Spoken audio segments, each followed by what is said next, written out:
Johnson live! What the Rock is cooking! If you want The Rock to bring his ass to this ring, give me a hell yeah! All right. Welcome once again to the 25th episode of SCI Wrestling. Hey. I am the Chip Douglas, and with me is... WB Ward. And yeah, this is weird. You're going first instead of me. Exactly. It's a special show, that's why. Beauty before age. Oh, that's so true. That's so true. I don't know. And to celebrate the 25th episode of I keep trying to say anniversary, which is not the case. Well, it is kind of. It'd be the 25th week anniversary. Right. Okay. So, whatever. I'll say episode. But it is show number 25. To celebrate this, yes, we have our Michelob Ultra Lime Cactus. And so we cheers. But it was the 25th anniversary. You should have got the silver bullet. Oh. Ugh. Well, I mean, Ugh. but hey, I mean, this beggar's not going to be choosy. This is not bad. No, it isn't. Matter of fact, it's pretty good. I've never had Michelob Ultra Lime Cactus. You know, we ought to be sending a bill to Michelob for this. There's our future advertising right there. We'll just send a bill to Michelob. And remember, drink responsibly. Anheuser-Busch, actually. Drink responsibly. Yes. And if you're under 12, do it while your parents are in bed. Exactly. Oh boy. No, I was just kidding. So I don't want any emails over that. Speaking of emails. Speaking of emails. What a transition. We'd like to include you, not you, Chip, but you, the listener, in with future episodes of SCI Wrestling. So if you have any questions about wrestling in general, just send an email to sci@wbward.com, which is also a cheap plug for my website. That's sci@wbward.com. Now, just put your question in the email. Also, include your phone number and a good time to call you, because if it can be arranged, we're going to call you and actually record your question, and that way your question will actually appear on here with us. Yay! Yay! Again, that's sci@wbward.com. Email early and often. And that's one of the things that, we have some special things for the 25th episode of SCI Wrestling. That's one. We want to be more interactive. We want you, the fans, to participate with us in this show. Absolutely. And speaking of special things, you got your tweet of the week ready? I do. Well, by golly, let's make it happen, Captain. All right. Yes. Now, of course, this is something that hasn't been here for all 25 episodes. It's not the theme music. Not the theme music. Yep. But this is the 25th episode, or 25th tweet of the week. Yes, it is. It is. 25th I don't tweet. think we've ever missed that. And this week's... Oh, I wish this was more... There are some weeks I wish you had of, though. Oh, yeah, that's true. Yeah. And this one really isn't that epic, unfortunately. This comes from WWE... Oh, don't build my hopes up. WWE Creative Humor. Oh, okay. And Wait it a is... minute. WWE Creative has humor? Exactly. It's a pun. Okay. Del Rio versus John Cena arm wrestling. Of all things to promise and actually deliver, this is one we went with. Actually, that's not bad. I liked it. That's not bad. Okay. As I know I don't watch SmackDown that much, but I did see that clip of the arm wrestling, and of course, big fight ensued afterwards. It was stupid. But I actually watched a little bit of SmackDown, and part of it that actually really Yes. I'm still speechless about it. What? There was a handicap match between Camacho and I can't remember their names. The two Mexican wrestlers. Los Tres Amigos. No, they're not. Los Matadores? No, it wasn't those. No? It was the other two. They ride on the lowrider bicycles. Anyways, they were in a handicap match. Oh, I know what you're talking about. Against the Great Khali. Okay. And the Great Khali beat him like in a minute 30 seconds. Well, okay. Why? Why not? It's a Great Khali. But what push are you going to give the Great Khali? Well, and this is towards the end of SmackDown. This wasn't like the second or third episode or second or third match. They were doing this as one of the big finales? Yes. It was like I do have to kind of wonder about that. Yeah. So speaking of creative, I scratched my head on that one. Well, first off, why the hell do they have wrestlers riding a bicycle to the ring? Come on. I mean, it's heritage. In what culture does that prove manlyhood? I don't know. I mean, and I'm sorry if that offends any of you. No, I'm not. If it offends you, it's too bad. And there's our first email. Yeah, right there. And by the way, if we use your email, I have a special gift I will give you. Oh, look at that. I do. I have an official, authorized MB3 air guitar. Be delivered airmail. Oh my goodness, that's good. Yes, That's good. we'll give away a free air guitar with every time we use your question here on the show. Now, also, I wanted to go forward and wanted to quickly just mention our social media, which has been growing rapidly, and we want to say thank you to all the supporters on Twitter and Facebook land. Yes, we greatly appreciate you Becky. Following us. And watching us, we greatly Hi, Taryn. appreciate it. Hi, Joshua. And also, along with the email, we're also going to start a special SCI Wrestling blog. Ooh. That is going to be, it's under the works. It's under construction right now. Cool. And this is actually news to WB. It is. I haven't heard This is something I have not told him. And if he wants to participate with him, I would love for him to participate in this. But this is just going to be another avenue for you to get in touch with us at SCI Wrestling and to also get a good idea of what we watch in wrestling. So we're going to try to set up this blog as a weekly blog. That way we can give you our opinions on wrestling in a weekly synopsis. Since we only are able to air 30 minutes of content, we feel that we still have more opinions to get expressed. Oh, yeah. So we're going to have this blog set up for that reason. Okay. Well, that sounds cool. That sounds cool. Yeah, I'll definitely make contributions. Perfect. I think the idea right now is we're going to switch off. Does it pay well? We'll see. Okay. We'll see. TBA. Okay. So we got the blog, we got the email coming up. Man, we got a lot of irons in the fire. Absolutely. Here. And WrestleMania tickets are going on sale. Went on sale today. Saturday. Well, the Saturday the 16th, which as we're recording is today. Yeah, that's right. That's right. I wonder what the line was like. I don't know. Actually, right now, early record show ticket sales aren't that great. Really? I was just getting ready to ask you, how long do you think it'll be before they sell out? I'm not for sure how long it'll take to sell out. I know right now tickets are going from, they start at about $850, which is from rows 5 to 12 on the floor. Okay. To the cheap seats being $25, which is actually kind of surprising. That's not bad. That's not bad. No. Of course, SCI Wrestling will be represented at WrestleMania 30 in New Orleans. We're excited about that. Yay. But did you hear... Throw beads. Let's cross our fingers. Did you hear about another rumored superstar who could be appearing at No, WrestleMania I have 30? not. Pray tell. Now, there's two things I want to mention on this one. Okay. Hulk Hogan has gone on record to say he will be at WrestleMania 30. Oh, I don't know how I feel about that, but okay. We'll see, and it can't be in some kind of giant aspect. Brother. I think if it's just something small in some kind of gimmick match, sure, I'll enjoy it, and I'd love to see it.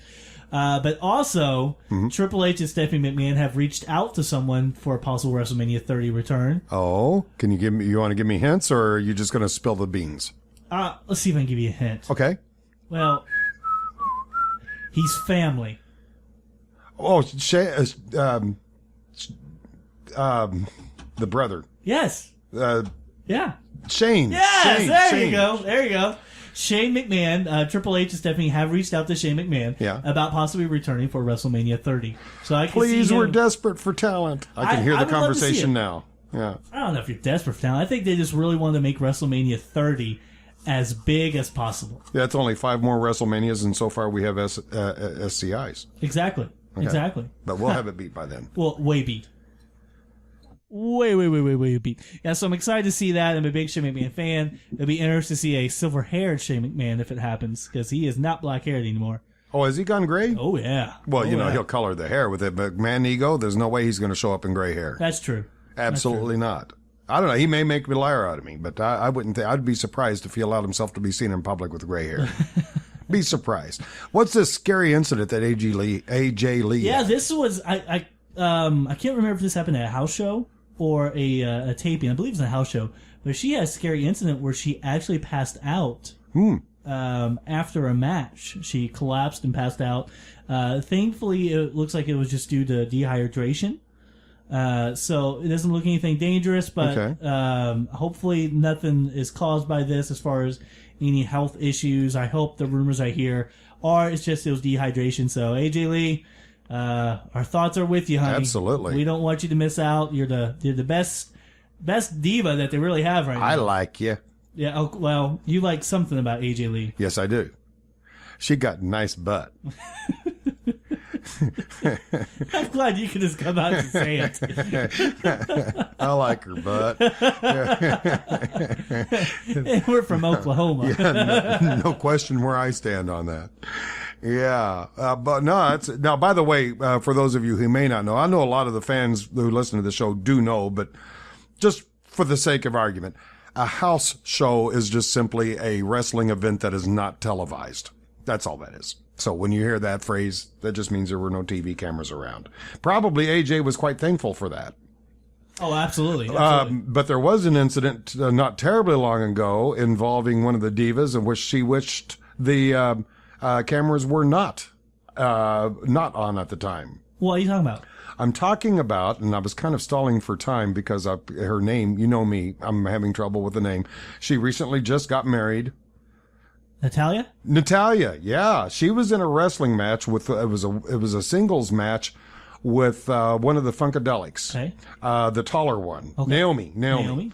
And, you know, things get real in a wrestling ring quite often, a lot more often than what you would think. Because, you know, even though, yes, the outcomes are usually, not always, but usually they are predetermined. And I know a lot of people go, oh, they're always predetermined. No, that's not true. But even though, yes, there's a lot of show on here, there's a lot of scripted events, you know, like the promos and things. Occasionally things happen. One of them happened in the singles match with Natalia and Naomi when Naomi hauled off and kicked Natalia a little too hard right in the kidneys. Ooh. And she peed her pants. Oh, I heard about that on Totally Divas. Yes, and she literally ran backstage, totally humiliated. I mean, it was an accident. There was, and those do happen more times than often.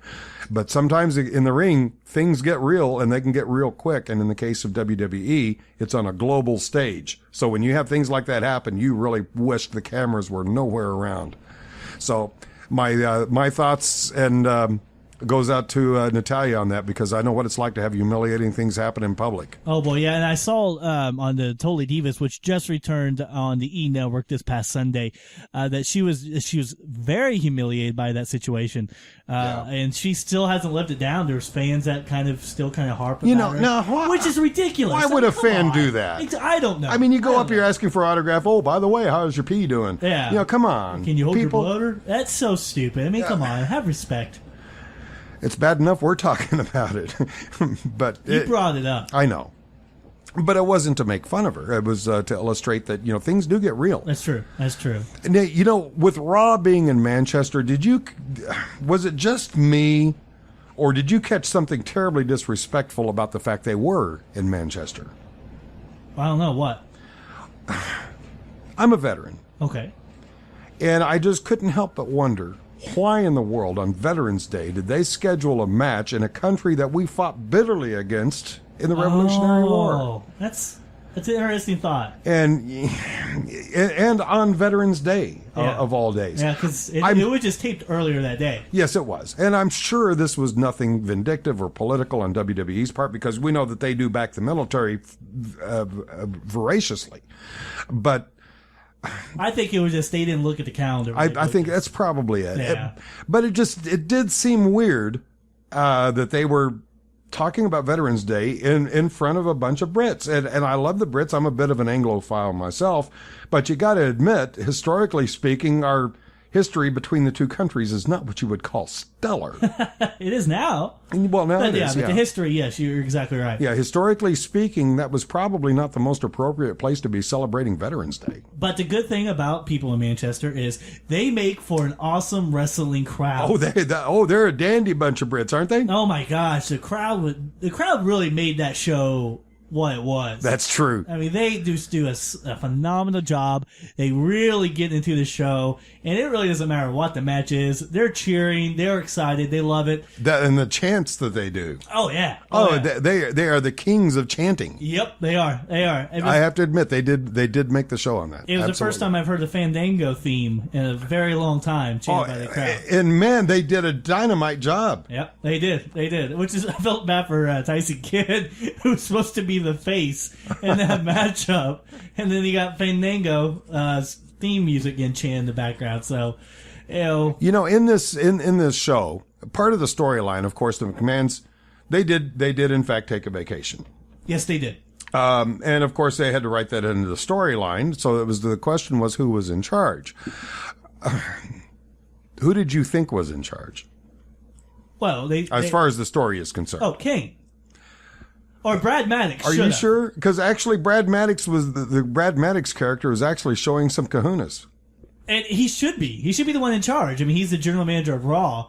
Why on earth is your superior doing your job? And it was kind of a toss-up for me as to actually who was in control. And the only thing out of character that I saw in there, and I don't know, maybe they have Maddox evolving. Maybe the character is evolving now. But I did kind of appreciate the way he was standing up to Kane.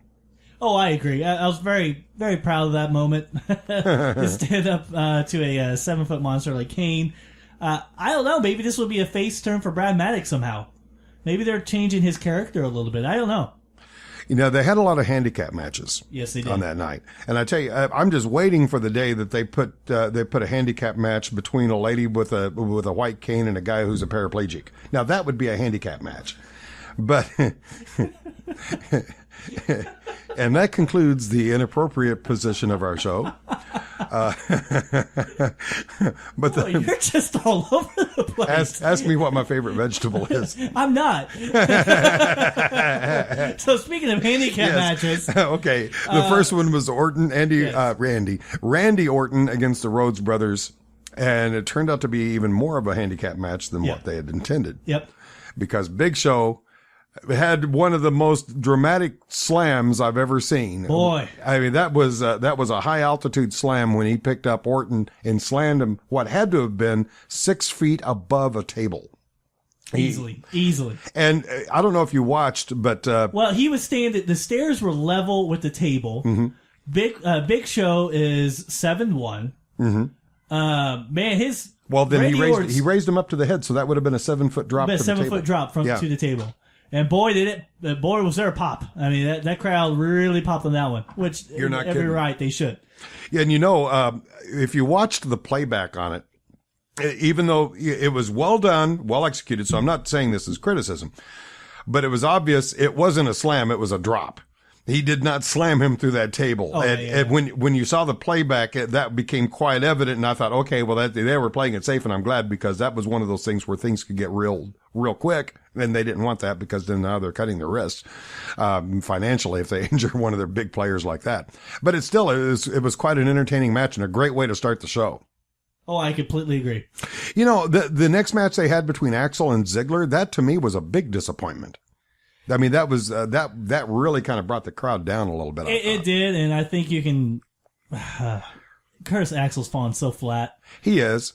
It's without Heyman. He doesn't work. Now I know Ziggler is kind of a team player when it comes with the with the program, with the show and everything. He's a team player, so he's going to do what he's told to do. Right. But he better be playing some backstage politics with creative, because if he allows himself to continue being put in matches like this, he's going to be forgotten about by the fans pretty quickly. And right now he's got a pretty good stand with the fans, but that won't last long if he keeps allowing that. And it was really weird to see a clean win for Axel. So it makes me wonder, what's the plans for Dolph Ziggler here? I mean, this was a guy at the cusp of I don't think they have any. I don't think they do either. No, I think they're just kind of playing it by ear. I thought they were going to give him the world title when he was feuding with Del Rio. I thought he was legitimately going to be a champ. And now he's losing cleanly to an Intercontinental Champion. It's just kind of sad to see what they're going to do with him. I think before they do anything, they have to change his name. No. Well, I don't think you can sell a name Dolph. I don't think that name will sell. I think his name works really well. Ziggler, I think would be okay, but they're going to have to give him some kind of a nickname, because I don't think Dolph will work. I mean, if you remember Tim Conway, the comedian Tim Conway? Yeah, he did Dwarf. Dwarf on golf and things like that. Yeah. And that's what makes me think of that. And really? I don't know, maybe that's jading my opinion a little bit, but I just don't think Dolph is going to be what is that short? Is that short for something legitimate, or What? Who names their children Dolph? No, he just the actual character was supposed to be Zig Ziglar. Okay. From I forgot where that name is from. Well, there's some kind of importance to it. Well, that's almost the same name as the motivational speaker. Thank you. That's it. So that's where the original name is supposed to come to, and they were like, "Well, you got." I bet they had some copyright issues, probably so, or trademark infringements. Probably so, yeah. And so they gave him or Dolph actually came up with the Dolph part. His name is no way associated with Dolph Ziggler. That's not his real name, even close. Yeah, I'm sure. I'm sure that I'd probably know what Dolph's real name is if I weren't trying to think of it right now. I have a hard time thinking of their stage names. Okay, Cena versus the Real Americans. The Real Americans is a gimmick that I would really love to see go away. And the Real Americans is one thing that made me glad they were in Britain on Veterans Day rather than being here in the United States. Because I don't know if the military crowd would take kindly to having so-called Real Americans being made fun of that way. Really? Well, you got to admit, they don't put Americans in the best of light. Oh, that's true. And so I think they might have had some political problems at home. So maybe their position in New England, in Britain probably wasn't so much of an accident. That's true. But Del Rio interferes. Yeah. And then Langston comes to the rescue. Now, I was really disappointed with Langston later on. Right, when he faced Del Rio. Yeah. Yeah. I don't see how in the world creative could have made Langston lose to Del Rio. I know why. It's obvious because they're pushing Del Rio to in the upcoming match with Cena. Right. But even still, that had all the believability in Obamacare. Oh, jeez. Well, you know, one of us was bound to say that eventually. Oh, absolutely. All right. And thus comes our second email. Exactly. Well, I think that's our third. Yes. I think the handicap one's our second one. Yeah, that's probably true. And now we go to the main event, which lived up to its hype, especially the aftermath of the match, which I tweeted about. The match itself was CM Punk and Daniel Bryan versus The Shield. I like. Oh yeah, I like you a lot. It was a good match. I didn't see your tweet though. What'd you say? Well, my tweet was about the Dream Showdown. Yeah. And do you know what I'm referencing? It was after the match. Oh, okay, yeah, between the Wyatts, when the Wyatts came in. And the Shield. You know, I couldn't help but sit there and think, okay, now who is the crowd going to root for you? Oh, the crowd was just excited. Weren't they, either though? way. I mean, gosh, that was exciting. Oh, they were just like, yes, finally, here we go. And I kept watching to see any kind of a glimpse or a clue as to which member of the Shield is getting ready to turn face. Right. Because I'm seeing several possibilities come forward. But, you know, that presents an interesting question. Should the Shield and the Wyatts become adversaries, who is going to play the role of the face? That's a good question. Who do you think the crowd would back? Because, you know, Wyatts. the crowd was going to take favorites on it. I think they'd take the Wyatts. I think so, too, because of how well they've gone over with the crowd. Right. I think it'd be a Wyatt's face. But I think they would still kind of play that heel part. So it'd be almost like a Stone Cold... the anti-hero. Yeah, the anti-hero type thing. Okay. Like, we cheer him because this is pretty damn cool. Yeah. Not because he's a good guy. Not because he's Superman. You know, had that match continued, it could have become the handicap match that I was thinking of. Oh, yeah. By the way, before anybody barbecues me too bad on my handicap joke, in the interest of full disclosure, I am physically challenged. That's true. That's true. I can justify that. I have the parking permit and everything. Permit. I have the walking devices, the whole bit. Which I plan on using in New Orleans. Yeah, you probably will need it. But no, so don't barbecue me too much. I can make fun of handicapped people because I are one. 5 years ago, I couldn't spell handicap. Now I are one. So now we're getting really close to Survivor Series. In fact, I think this week is the go home episodes from it. So we're looking at next Sunday being Survivor Series. So next week's episode will be our prediction show for Survivor Series. I'll see if Marcus is available for that. Okay. But I wanted to go through We'll need to make that an hour show, hour special. Yes, we do. Okay. Memorable moments in Survivor Series history. So Do you have any off the top of your head? As a matter of fact, I do. And I know the first one that's in your mind, and I think we should save that one for last. Okay. And I think, now, Chip and I did not discuss this, folks. So we're actually doing some mind reading here, and I'm hoping he's picking up on what I'm saying, and I think he is. But, actually, seriously, one thing that you did put down here, and when I looked at it, I did remember it. And that was back in 1996, 4 years before the turn of the century for us. And that was the debut of The Rock. Yes. Now, of course, what was his debut name?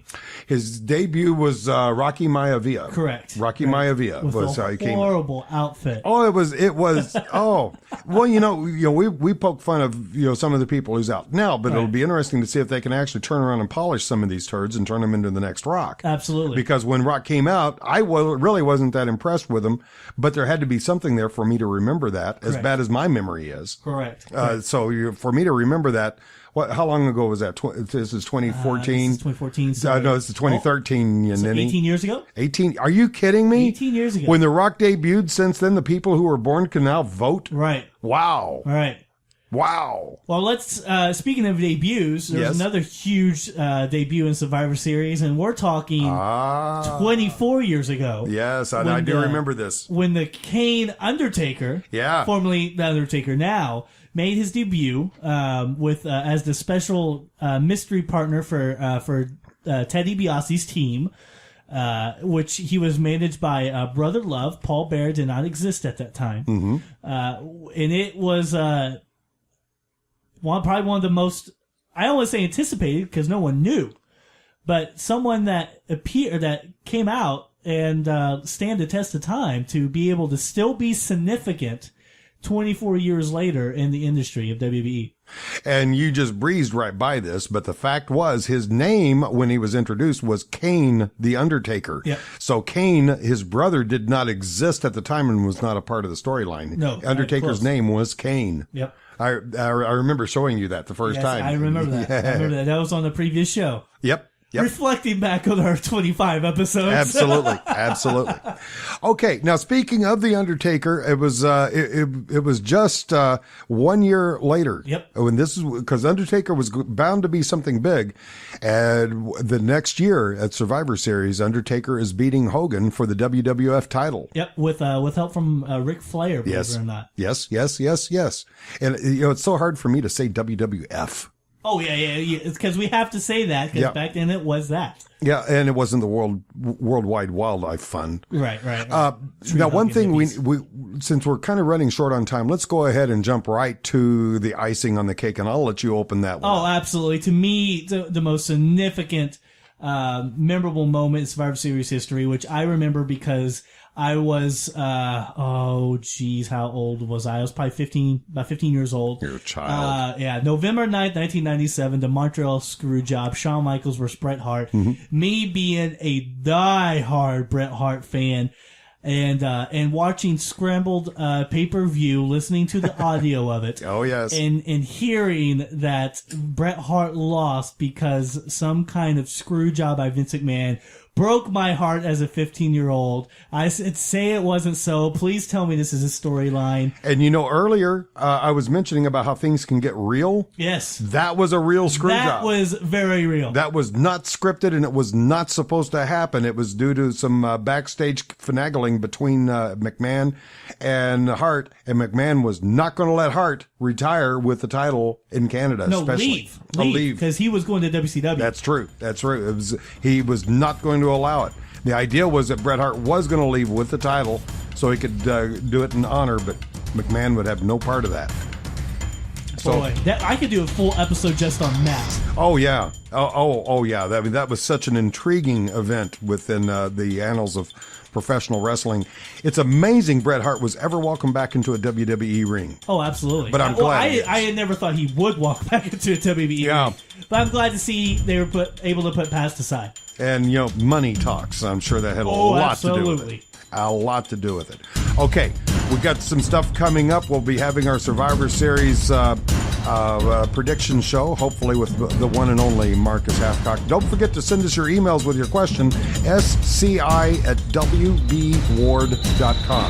So join us next week for another edition of the one and only